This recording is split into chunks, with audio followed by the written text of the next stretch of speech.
in the pre-show, haven't died a single time. Will he though? Because she carried did die. No, he will not die. He will stay immortal. Exactly.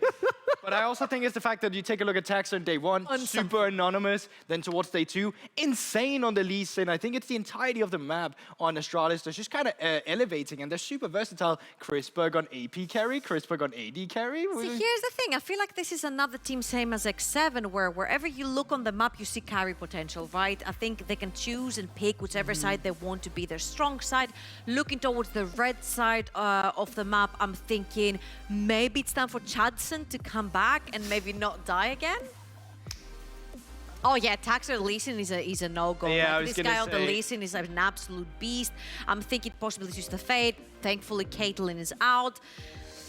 But interestingly enough, blue side Caitlyn ban, which is something that does give you more room to play around with as a red side. As you mentioned yourself, Diana, is that a champion we don't want to play against? Hell yeah, we don't. So there we go, take that away. You don't have to worry about the Caitlyn ban yourself. Now you can trim out the AD carry pool if that's what you're looking for as well. You can make sure there's only a Aphelios up. You can ban away the Lulu right now if you want to stop them from first picking a Jinx without any kind of survivability. Yeah, obviously also a possibility, but that's what I kind of mean with having that red side up. It just leaves open a lot of room for you. So even if they go first pick Jinx now, if you want to match the Hyper AD carry, you can go for the Aphelios. But actually a first pick action, triple flex, so it doesn't give away too much on a first pick. Is it going to be better than Perks though? I mean, it doesn't take too much to be better than Perks on that game, so hopefully yes. Oof, hot take right there. The Vex is gonna get locked in. I really like this champion. But Are you good? Perks, are you good? He's just so excited because I feel like Vex was picked straight into the action because whenever he jumps in, he has the fear, so it's a pretty good counter. But what we haven't seen so far is like the oh my god, the bot lane taking priority in the picks and bans. It was action for now, and Jinx, I'm thinking a reply to the Jinx will most likely be either a Jhin or an Aphelios Lulu. Yeah, definitely. If you want to take the X7 path, you just go to Twitch, but don't think that's what we're going to be seeing this time around. Kana, obviously, I say obviously, but if you don't know, Kana has played a lot of Hecarim in the past, has been one of his most played champions in solo queue and competitive, so that is just comfort for him as well. If you want to take away one of the good champions as well, you could pair up with Lulu. Could be one of the enchanters, but they actually want to completely throw that away out the window. Say bot lane, we just want to neutralize that. We want to stay as anonymous as possible, just wave clear with the 6, and then possibly play for topside instead. So I really like the Jinx right here, the Ziggs right here into the Jinx, because I feel there's like a lot of potential into leaving the 2 carries alone or leaving Ziggs alone underneath the tower. His wave clear is pretty insane. He just needs the Lord's Chapter, and then you can leave him completely alone. So I'm thinking about playmaking towards the top side of the map, if that's what MNM are thinking right now, or if they choose to bait and put action top and Ziggs in the mid lane, they can go towards that hyper carry that they want down bot, right? Especially if Lulu or Aphelios don't get banned, you could pull out the potential of it being your bot lane. Now, moving into the second ban phase, you know, Astralis Talent third picking that jungler obviously means that your support pool is gonna probably take a big hit here. I'm expecting them to fourth pick their support, probably leave that last counter pick open for Carlson instead.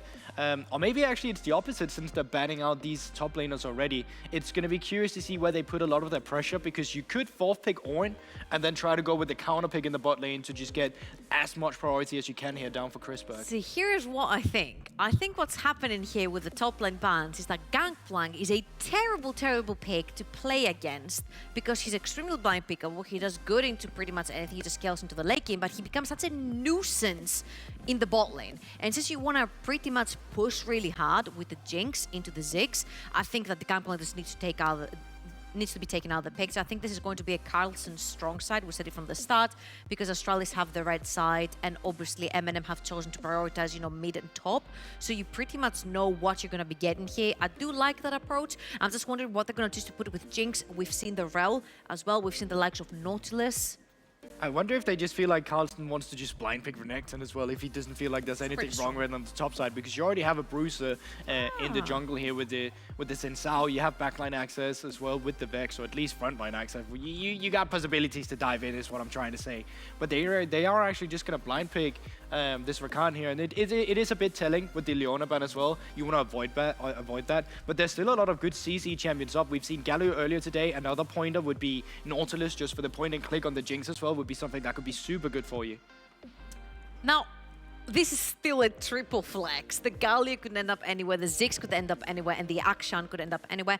Hecarim can be a laner. I'm just thinking that most likely we're going to have Bobista onto that Akshan towards the top side of the map. I mean, it is a ranged champion, so very rarely you see these getting counterpicked towards the top side of the map. And then almost died. And then the Ziggs towards the bot side. It's not going to be the case. It's going to be Akshan mid and Camille top side. Camille top side.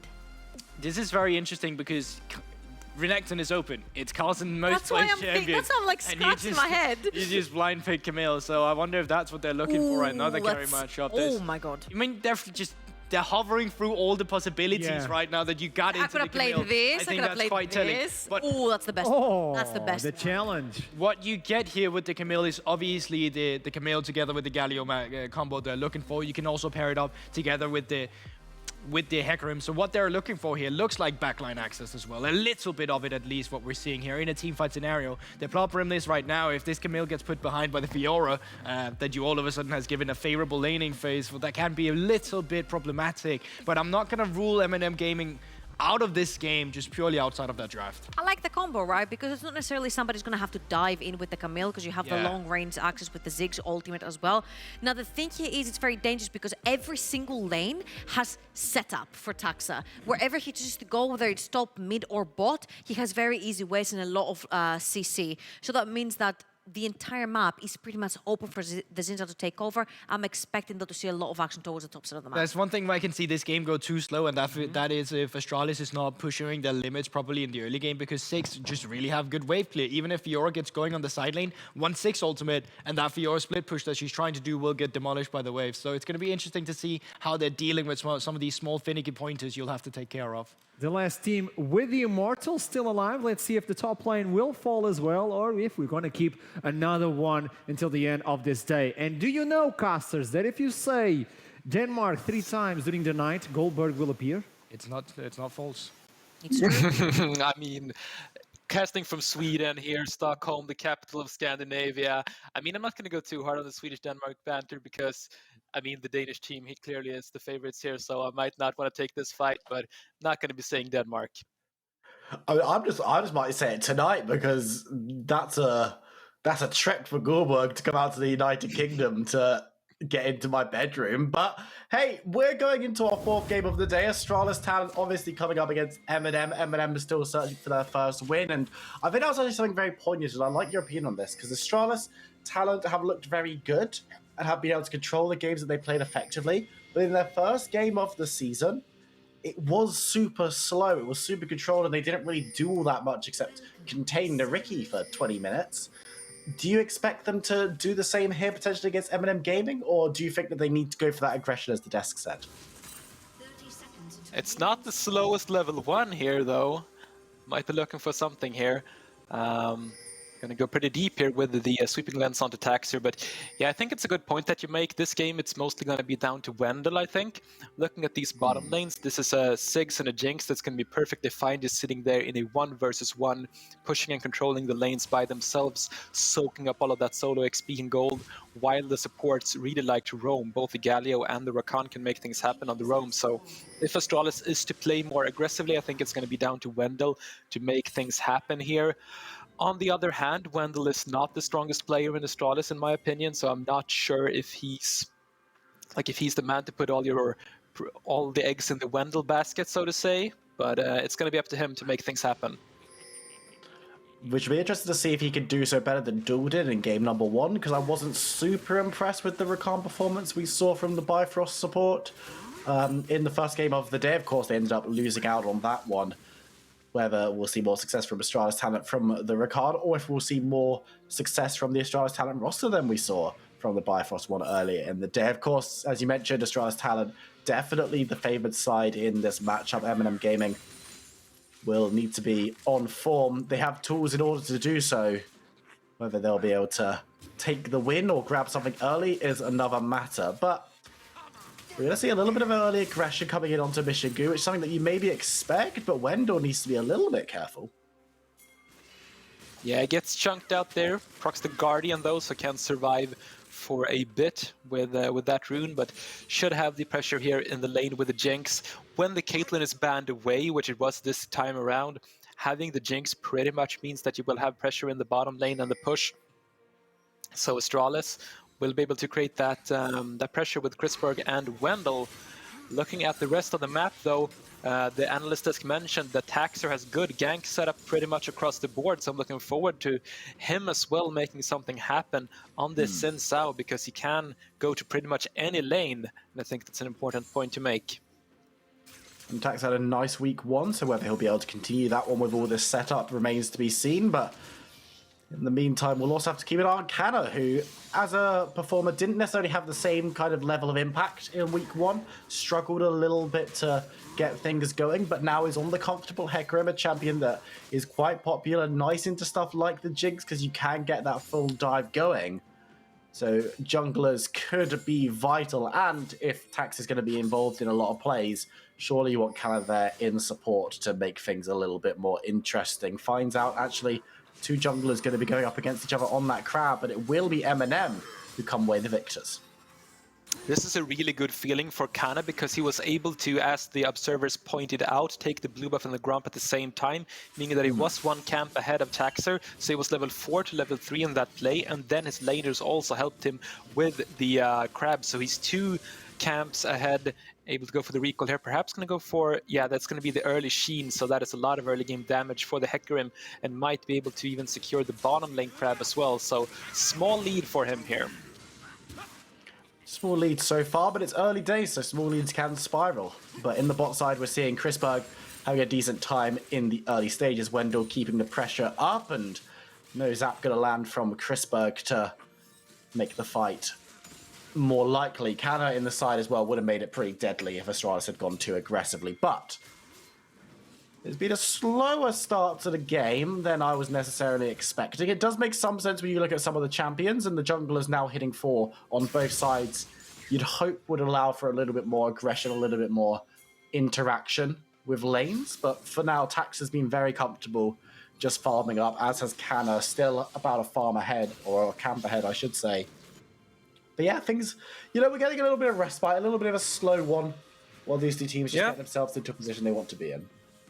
And I think with such a calm early game, seeing a 600 gold lead for Astralis when nothing's really happened speaks a lot to how strong laners they are. There's no huge leads in any lane, but there are small leads in every lane. And that translates into a bit of a... No, the gold lead is actually quite small, but it was 600 gold just a few seconds ago. So Astralis just slightly ahead in pretty much all of these lanes. And that's going to be important, because we do have once more team comps that wants to go for the split pushing. Camille and Akshan, both strong split pushers on towards the side lanes. Fiora, of course, maybe like the biggest split pushing champion in the league. So could be seeing that going towards the later stages. And in that scenario, something that could prove very important, looking forward to that, is the summoner spells. Ignite for Bobista and Royal Cannon. So no flash on Bobista here on this Camille, versus the TPs on Astralis. And those ignites could actually be what gives them the edge in those 1 versus 1s, if that's what we will be seeing in sort of the mid-game.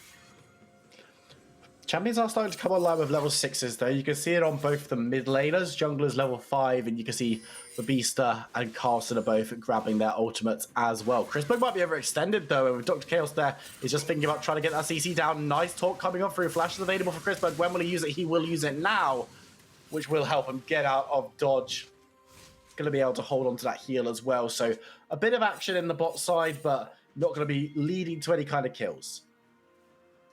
Yeah, and we can see Wendell had gone for the recall, so maybe not syncing up too well with Chrisberg, or Chrisberg being a bit too confident. He's, of course, a very experienced player in the Nordic scene. I've remembered casting him in games several years ago, so he is definitely a strong and experienced player, together with Wendell, who's also a veteran in the Scandinavian League of Legends scene. So a lot of years of competitive experience on this bottom lane could prove to be useful here, as they have about a 15 CS lead.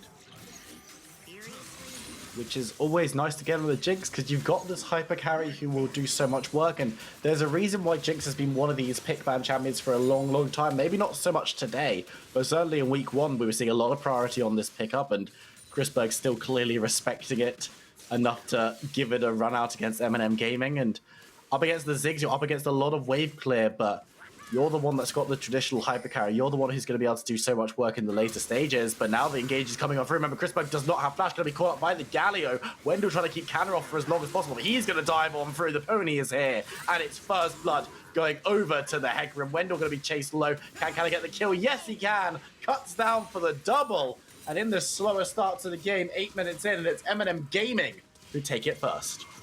Wow, really going hard in that bottom lane dive, and you can see Chrisberg without the flash from beforehand. And look at this Hecarim play, it's so nice. Kind of uses the E onto Wendell just to get forward. So like he taxis onto the Rakan just to get in the ult range, and then can use that onslaught of shadows to pick up the kill on towards Chrisberg and then turn to get the second onto Wendell. So really nice set of plays there for MNM. Kana doing it well on the Hecarim, and now 2-0 on this jungler. Can they contest this Herald? They can try, but they're not going to be able to grab it. Taxa picks up the eye, but it's a 3v3. Will this fight go their way? Astralis actually in a bit of trouble here. Trying to take this fight, but Taxa goes low, will be removed. But Vex dives in to even the playing field. Royal Cannon now trying to put the damage down onto Crest. He's able to dive away. MNM go low, but they're still looking to chase on Carlson. Moving forward, but he will burn, he will bleed. And now MNM Gaming are in full chase. Raw Cannon takes Crest out of the action, and he's going to be caught up in the middle of MNM. Can actually chase him on, but there's the ultimate from Raw Cannon to make sure that they get the kill. Another triple going through to MNM Gaming, and it involves Carlson, the only other immortal player. Not so immortal anymore, but MNM, they're taking the early game here. Yeah, Galio being so tanky here, and we're gonna be seeing in a few seconds that this was a 5v4. Jinx was down in the bottom lane, not being able to contribute anything, while MNM are here with 5 members. Sure, the Super Mega Death Rocket did something, but not enough at all, and MNM able to finish this up with Royal Cannon here on the action, cashing in, and I believe that actually resurrected. I'm not entirely sure on that, but I think that was the resurrect coming in from Akshan right there. So Camille was able to TP to the bottom lane and stop the push from Chrisberg. Speaking of him pushing bottom lane though, there is them putting down the Herald, so still good chunk of gold going onto the Jinx. But MNM Gaming definitely have the gold lead here, and while Jinx is getting a little bit funneled onto her, it's going to be difficult now without that Rift Herald to try and take down that last plate, because you've got the Ziggs and you've got the Galio. If they're not in town, then yeah, it melts through. But Ziggs is going to be able to so easily just clear out the way safely from the tower. And the dive possibility is there, but Astralis would need to put some resources into that play. It's been a different start. We worried that Astralis talent might be a little bit slow on the going, and it's definitely MNM Gaming who got there first when it came to being proactive. But it wasn't even like MNM were particularly fast on it. They were taking a while before the first successful ganks coming through, before the first big plays were coming in. But I mean, you look at this, Dragon hasn't even been taken yet.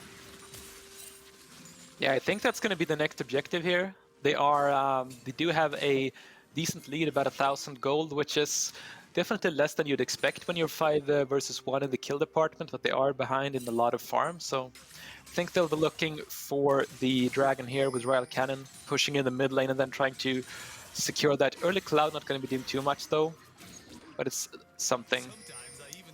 And you start also setting up for the scaling with the dragons. Being able to pick up this first dragon does unlock the second one, of course, and you'd rather take it than not. MNM are going to be the ones who have moved in, as you said, with that priority in the mid lane. Bot lane is pretty even right now, but Ziggs is going to be able to clear out that wave when called upon, and it will be the Cloud going over to MNM. They've got the Infernal coming up in 5 minutes time as well. That'll be long after plates have fallen off, so a much slower paced game we've got here, even though the scoreline's 5-1. But it has all been about MNM Gaming, which is definitely not what the script had on offer when we were going into this one. No, for sure. The bottom lane has been one of the keys here. Mishigu have been able to just sit alone here and do the farming, while Dr. K has been able to roam and put down a lot of pressure on the map. Well, Cannon now stealthed up here. Does he want to go for the 1v1 with Cress? After Cress uses all of his abilities, he goes in. And he's going to have to dive out again because Taxa is there. The ultimate has been burned. Actually, they want to try and get onto Akshan and get as much damage done as they possibly can. Vex is burning, but should survive as Taxa secures the kill on the mid lane. Nice play from Astralis to grab themselves something as Canna has to come in to clear down the mid lane. that's one of those plays that we're not quite sure if it's luck or skill from Taxer to just be in that right position, sort of sensing that Royal Cannon would go for that big outplay and then coming in at just the right time to be able to pick up the kill. I'm not sure, what do you think? Luck or skill?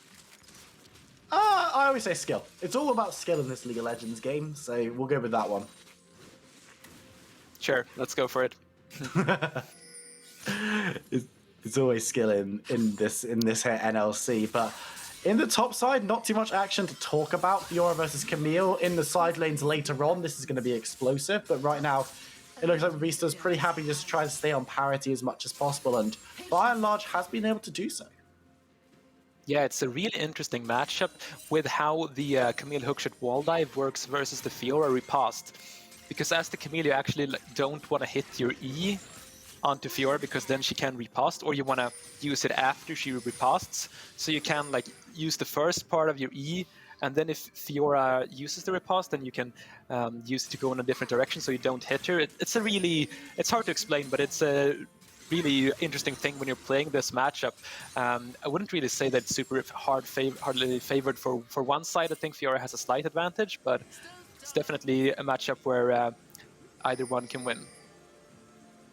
Vista is going to have a hard time winning against the entire Astralis talent lineup that's moving up towards this lane, minus Chris Berg, who's running down mid, but has just given the respect required, and letting Wendell take out his ward, might throw another one in there immediately afterwards to give himself an additional layer of safety, but it did allow Carlson to grab a little bit more gold before plates fell off. 14 minutes, let's take stock. Gold dead even. Kills in MNM's pocket though, as well as that first dragon. If you were on the Rift right now, which team would you be more happy to be? It depends on if we're just talking about the champions or if we're actually talking about the players, because as we said in the analyst desk and earlier on, Astralis are the sort of heavy favorites. But if we disregard that, just look at the champions, it's a difficult call. I think MNM do have the stronger comp, both for team fighting and split pushing, honestly. I think Action Camille on the side lanes are really strong, and then you have two semi-global ultimates in the Galio and the Sigs that can both affect the side lanes when you have those fights, and you also have a very strong team fight with Camille Hecarim diving in and then Galio old Sigs ulti on top of that. I like the setup that MNM have both for team fights and for the side lanes. Whether they can make that work, or whether Astralis are going to be able to get enough of a lead to prevent any kind of proactivity from Astralis, allowing them to call the shots and decide what the macro gameplay is going to look like. These are the questions that we're going to discover the answers to throughout the rest of this game. But gold remains dead even, but Beaster on the top side is going to try and cut down this tower, and Carlson's giving him a lot of space to do so. They managed to get the tower bot in return. Astralis, with Chris Berg able to mow that one down. So now that the side lanes are being opened up a little bit more pressure will start to be placed on this mid lane, opening up the map and allowing for objectives like Baron, like Dragon to be contested a little bit more freely is super important for both of these teams. With the second Dragon on our map in 30 seconds, and now it's time to start thinking about it. Yeah, that's going to be the important objective, and that is why Mishigu just used TP back to the mid lane to be able to set up for that. We do have everyone, all 10 players, going to be making their way over towards that objective, and I think we're going to be seeing a big 5v5 fight here. I do like the comp from MNM if they can find the engage, but if Astralis can find the engage first, perhaps with Wendelbow and Taxer, I think they have the advantage. So look for, I mean, the team that finds the initiate first is going to have the advantage here, in my opinion. Well, Fiora has to turn up first. Astralis will be at full force when she does. And now MNM Gaming, they're looking for it. You can see Babista going in, but it's actually Taxa who gets the engage. Crest on the side, they're looking for an opportunity, will dive forward. But there's the heroic entrance breaking up the fight. Astralis need to be careful. Nice double knock up by Carlson with the re-engage. Dr. Chaos has to stride back. MNM, they're low, but they've got all 5 members. 2 have been taken from Astralis talent already. And as you said, first one to pull the trigger, first one to win the fight, and MNM, while they didn't get the perfect engage, were the ones to try and start it up. Let's see if there's going to be some recalls and teleports coming back. There are TPs on both Crest, Carlson, and Babista, but no, they are staying around. Royal Cannon as well, going to go for the ulti just to stop the recall of Crest because he wants to TP back into this fight. But with Royal Cannon denying that, the Dragon is going to go over to MNM. So 2 Dragons right now with an Ocean Rift as well. Ocean Soul, very important. It's going to be very strong when it comes to the split pushing. Those extended lanes really want that. But here we can see Taxi going for the engage and as well with Swendelbow. But both Royal Cannon and Mishigu, which are the targets that you want to hit, are able to dodge away from the entire engage combo. So they can just free hit through all this time. Chrisberg and Crest can also free hit for a while, but MNM just surviving the initial engage there with the Sensei Rakan, then you're going to be in a good spot. But still, the gold looks even. It's 1,000 in the lead for MNM, with Astralis taking that top tower, closing the gap even further. These fights have been fascinating to watch because there's so much going on, but MNM, their team fighting has just been better this game, plain and simple, and you've got players who are doing their jobs. Everyone on Astralis talent is doing their jobs reasonably well, but the combination of what MNM are doing and how they're communicating and moving seemingly has just been the difference maker so far. Whether they can keep that up or whether they're going to fall behind to Astralis, who, again, it's a similar-ish story to what we saw in the Nariki X7 game, where Nariki just looks to be more on the same page in the middle stages of the game, which is where X7 struggled. But MNM seemed to be a little bit further ahead than Nariki were, and I don't know whether Astralis talent have the same level of individual excellence that X7 have shown so far. Yeah, and I don't think we've seen so yet from Astralis here. X7 were clearly stronger in a lot of respects, clearly had the stronger draft. I think MNM have the stronger draft. I think Astralis probably are stronger individually, have had some stronger laning phases, but definitely not the big skill gap we saw last game around it. I'm impressed by MNM so far. Talking about this game before it started, both when we discussed it and the analyst desk, we thought that this was clearly a top 4, top 3 team versus maybe a middle of the pack, maybe towards the lower places in the league here. But the MNM are really showing up today. They've had an excellent start to this game. That being said, they haven't found themselves a huge gold lead or a huge lead in terms of territory. Yes, they've got those couple of dragons, but they're struggling to really pressure their advantage. But now you can start to see this is where the side lanes are being played. Camille versus Fiora. This is where we think the game might start opening up, and this is where the difference will be made. Hannah maybe looking for an engage here on the Hecarim. Isn't able to find anything. Yeah, I think Wendell and Tax are looking for it as well, but versus the very tanky members of Kana and Dr. Chaos, that's going to be difficult. In the side lane here, we do have the heal reduction getting finished here for Carlson with Executioner's Calling, and that's going to be very important as we have Grasp and Conqueror and as well as the Gore Drinker and the Divine Sunderer, all healing runes and healing items, so being able to reduce that healing is going to be pretty big. And speaking of healing, that's why I'm saying that Ocean Soul is going to be very important in this game. I mean, Ocean Soul is always important because it's a strong soul, but in the side lanes here, in this extended 1v1s like Fiora versus Camille or Akshan versus Vex off in a long side lane, having Ocean Soul is going to be really, really big. Being able to just put out more poke and survive your opponent's poke if they can't go for the all-in is going to be crucial. So it's interesting that you mentioned that, and we'll have to see which one of these teams can try and force the issue. Of course, MNM Gaming 2 Dragons up already, much closer to that soul. But Astralis talent, if they want to win this game, contesting these next couple of dragons may well prove vital. Baron is also on the menu if both of these teams want to start looking towards it. You've got to imagine with the goal being so even, though, it will be a very, very close fight if either of these teams try to take up any of these big objectives, and it's going to have to be a case of getting a pick or knowing where the enemy team is before you start anything. Yeah, it's looking pretty calm. Still 45 seconds until the Ocean Dragon, so the teams are just jockeying for position right now, trying to secure the vision and around the Baron Pit, the Dragon Pit. Babistas right now in the top lane with the TP, while Carlson is actually going towards the bottom lane to catch that wave, so Babista could perhaps keep going top and then have the TP to come in for the dragon fight, but instead chooses to walk towards the dragon, not going to be wasting or at least utilizing that TP, instead going to be looking for the dragon. But at the same time, Astralis are setting up towards the top side. Might they want to threaten the Baron if MNM chooses to go for the dragon? I don't... Like, it sounds like a stupid move in my head, but if Astralis go for it, we'll see if it's stupid in practice as well. Well, Canna's moving down towards this dragon. Remember, it's not a big objective that's going to be hard to take down. It's just the situation that is created. And with Astralis posturing topside and being matched by MNM, they're able to move down and quickly take down this dragon. The Baron hasn't been started, so it seems that they agreed that it's not necessarily the correct call. But this does set us up for Soul Point. MNM Gaming. Keep your eyes 5 minutes time. The ultimate from Jinx does not land. Does not land, and I'm a bit surprised that Astralis didn't really choose to either contest it or to go for some other play on the other side of the map. They just really didn't do anything. I mean, there wasn't really a ton of things for them to do, so good free objective going over to MNM right there. And with the game sort of calming down a bit, or perhaps it's not calming down, might have an engage here. Wendell is looking for it. Oh, he's going to be able to find Michigo on the side, and so many ultimates being blown onto him. The heroic entrance will not save him this time around as the fight kicks off. You can see Babista in the bot lane, not even interested in getting involved just yet. No teleport being used, and all 5 members of Astralis Talent are here. The tower will be the focus, and it should be melted through.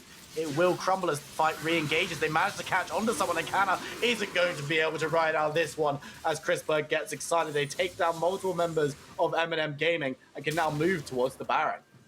That is pretty huge for Astralis. There's no TP on the Ziggs once he respawns, so this could be a 5 versus 3 fight on this Baron. Teleport coming in from Robista. MNM are gonna go for the contest here, but it's gonna be difficult in a 3v5.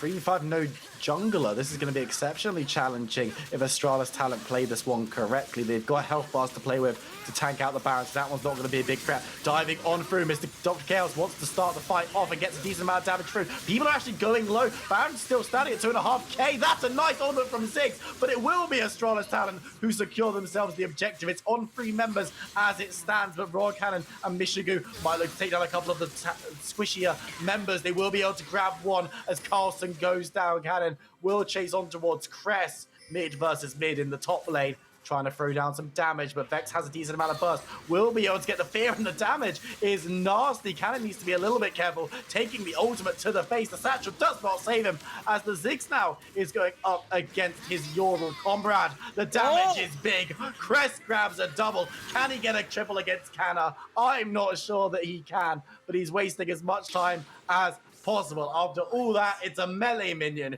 who finally takes down Astralis' mid laner. A lot of things just went down there, Viper Rune, but here we have the 3v5 contest for MNM. Babista is really strong at the moment, but they're not really able to go in at the same time. Well played from Wendelbo, first keeping Babista away with the CC and then blocking the E, just standing in the way for the Camille, so he can't jump in at the same time as the Galio. Because if he would have done that with the Ziggs ulti coming in on top as well, could have been really good for them. And then Royal Cannon just uses Flash smartly, is able to get away. And if you're just able to clean this up, this is still pretty good for MNM because there's only one Baron alive. But I think this is just a miscommunication here because Michigo is on the minion wave next to him. So if he just goes in together with Royal Cannon, I think they just get an easy kill onto Crest, but instead they go in one by one. Crest gets the reset on his ulti and then gets a really nice double kill, so well played by him for sure. Absolutely. The question mark pings from an Akshan walking into melee range of a Vex in a bush. There's some thinking emojis there, but Baron's only on 1 member of Astralis Talent now. Taxa's the only one who holds that buff, so it's going to have to be a 1 root siege if they want to be getting that advantage. Canada are getting slowed up by the Zat. Wendell will be forced out for a second longer, but he's diving on through, looking for the engage. Vertical will be able to find it onto Dr. Chaos. The ultimate from Michigo is landing. It doesn't do that much damage, though, and it will be Taxa on the killing spree, taking down the Galio, taking down Dr. Chaos. Astralis Talent make 1 pay, but can't find anything else. For a long time in this game, MNM was in the driving seat, but after Astralis was able to find the pick onto Michigo, or Wendell ulted and then flashed and used a W, made a really nice Rakan play, caught him out. since then, Astralis have been in the driving seat the entire game, and now they are for sure in a good position, able to find these picks. Rakan Sinsao going in, and this point in the game, Dr. Chaos is sort of falling off in his tankiness. It's not that hard to kill anymore. Kana as well with this item build. It is the standard Hecarim build, but he gets sort of tanky, but he can still get taken down pretty quickly. So Astralis at this point can pretty much look to catch anyone out of position and burst them down before their team can save them. Beast off to the side, thinking about whether he wants to split push or go for a flank. You can see Carlson is moving in the same direction, actually teleporting directly on top of the Camille. So Babista is going to have to be careful hanging around. Dragon has spawned. This will be sold for MNM if they can grab it. Astralis currently have run over the river. Babista on a ward, so isn't going to be able to get the secret flank going on. Wendell on the other side. Taxa looking potentially for an engage, but is quick to move back again. As Poke There's comes no on Hecarim ult. through. They want a delay for Hecarim ult. It's like 5-10 seconds. It's really big. They're waiting for Kana to have that ability available, but the Dragon has been started up. No delay for Astralis Talent, as this one should go down pretty quickly. Who's going to be the one to pull the trigger? You've got to imagine MNM Gaming want to grab this objective if they can. As the poke comes on through. Dragon actually resetting here as Wendell tries to get the engagement. They're actually going to have to disengage. Jumping all in, that's big onto 2 as Crest comes forward. Here's the damage. The heroic entrance this time around, though. No one goes down just yet as the beasts are in the backline holding people at bay. MNM Gaming, they're low, but they're still fighting. They're still kicking. Crest on the side. Will they be able to get Carlson? Not with the taunt, but with the knockup as Astralis Talent are forced to back away. Crest and Wendell are still there, but they're not interested in contesting. Carlson is deleted. And it will be MNM Gaming grabbing themselves Ocean Dragon Soul. How big is this? This is pretty big. I mean, we've not been seeing that much split pushing, which I was expecting that these teams would go for with these team comps. But if you do go for the long fights and the long lanes with the split push, it's a really strong Dragon. If you're fighting sort of these big bursty 5v5 team fights where someone gets caught out and then the fight's over in 3 seconds, sort of like what we've been seeing, it's not that important. It's still good to have Soul, of course, but not that important. I think look at Babista here. He basically keeps 3 members busy all by himself and survives for a really long time here on this Camille. Also lands the E onto Chrisberg when Chrisberg has flash. Sort of can question the Jinx play right there, or it's just Babista playing really, really well onto this champion. Because hitting your E's on a Jinx with flash when you don't have flash is not the easiest thing, and made it really, really easy for them to be able to control that team fight. Now the question is, how much of a change does this Dragon Soul have? Because Astralis Talent still have a little bit of a gold lead. They're still the team that is in the driving seat, you've got to say, just with where their champions are currently at. But MNM Gaming, they've got themselves this regen. They've got a little bit more sustain in these fights. And when you've got Poke coming on through, Astralis are not going to be able to utilize theirs. And it's going to be even harder to survive through. Babista might be looking for an engage, finds Carlson on the flank and gets the ultimatum, but really nice parry from Carlson. It's not going to matter as he's still deleted, as it looks like MNM wants to take this fight. Chrisberg has been engaged onto, but dodged away from the ultimate with the flash, they say, from the last team fight. MNM grab 1. Are they going to continue the fight, though? Are they looking for who they can find? Wendell in the bush, but Baron's on the map. They could look to start up the objective. It would be risky as Babista's caught behind the pit. The satchel charge will mean that the Rakan's actually the one caught out and is going to go down. A little bit less risky to start up the play now. No top laner and no support coming through from Astralis Talent. MNM do need to be a little bit careful because Cress is still a massive threat. Chrisberg still has ultimate. Taxa still has the smite. And we all know that NLC junglers love stealing Baron. Babista in the backline dives on through, looking for Chrisberg. Will be able to find him. Heroic entrance keeps Taxa away as Kana gets the kill. Crest is going to be chased down. This time it's 2 members together at last. And it will be the damage coming on through onto the Vex. Taxa just managed to stay alive, but actually so has Crest for the time being. Kana, 1 more auto should be enough. The Zhonya's used to waste some time. And actually Crest, he's waddling away, but he's only got small legs. Big shield though. Crest, can you do this? Can you make... No, I believed. You made me believe for a second, Crest.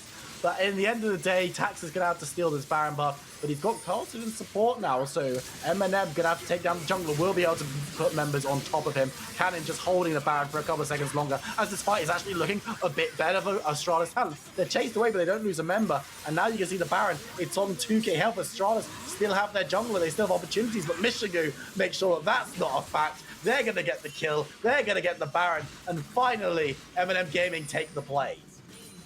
MNM now in the driving seat once more, getting a substantial lead. And with that sort of fight that we just saw, that's when Ocean Dragon really shines. People say Ocean Dragon isn't as strong as the other ones anymore. People sometimes rank it as even the worst dragon. And yes, it's true, if the fights are like 5 seconds, it's like a big burst play and then everything is over, it's not that good. But in that fight, I want to see how much Ocean Soul healed them for, because that was going on for such a long time. I mean, people were pretty much, who got caught out early on, was respawning and then were able to come back into the fight before it was over. It was going on for such a long time, and MNM's health bars were kept really high, partly thanks to the Ocean Soul, and now they have a substantial lead. Can they push it further, though, with the Sigs and be able to siege the enemy base? That's the big question right now. They want to be grabbing as many objectives as they can, as many turrets and potentially inhibitors as they can, but Babista has been caught out on the side. It's 1v3, 1v4. Royal Cannon diving on through to try and give a little bit of assistance, and actually Babista survives for a second longer. One more auto, and there's the ultimate from downtown. Chris takes down the kill. Now Carlton needs to be careful. That's a big ultimate coming in from Michigan. Cress will be sniped out. Chrisberg, the one grabbing the only kill of the fight for Astralis talent so far. MNM Gaming have picked themselves one up as well. They're going to continue to siege down on this bot side. Don't have a minion wave. But just think if they can stop Astralis from recalling, see if they can grab anything else on a dive potentially. But MNM just look like they're going to poke in and try and siege. That's still a smart play from Astralis. I mean, they realize that they want to delay this as much as possible, and they're able to do so by trading 1-for-1, killing Babista right there, sacrificing Cress for it. Definitely not a bad play. Babista does have the TP to come back if they want to go for some sort of a big siege here. He is at the 9 seconds here of the fight. Engage, but he's going to go down. Cressberg on the side, though. Keep an eye on those rockets coming up through. The Hurricane engines will break things up as Canna in the backline. The tower's doing a little bit of work, but Cressberg goes low, has to dive away. The ultimate takes down 2 from Michigu, and that might be the play. MNM Gaming, they cut down another. They've still got Baron buff rolling. No minions just yet, but the base could be cracked. This is going to be the base open. Cress has to make some sort of a huge play to save this game. Nice stun. Raw Cannon diving on through. The first Nexus Tower goes down. Second Nexus Tower goes down. And I think this might be it. The first huge upset of the NLC season as MNM Gaming dismantle Astralis talent. Wow, and Sweden greater than Denmark. That is, of course, what we can take away from that game. The team with the most Swedish players. MNM Gaming is a UK organization with 2 Swedish players. Okay, we can. I think we can agree. UK and Sweden greater than Denmark. Combined, right? Greater than Denmark. Yes, I don't think that anyone on the talent roster would have any complaints about that. I think everyone would be in full agreement. Someone check on Goldberg because he might be. He's probably not going to be very happy next time we see him on screen. But MNM Gaming, it was touch and go in the mid game. It was big veneer vibes. But we'll have to see what the players made of it, because we're going to jump to a short break. When we come back, we're going to be having a couple of interviews, so don't go anywhere. We'll see you in a few minutes.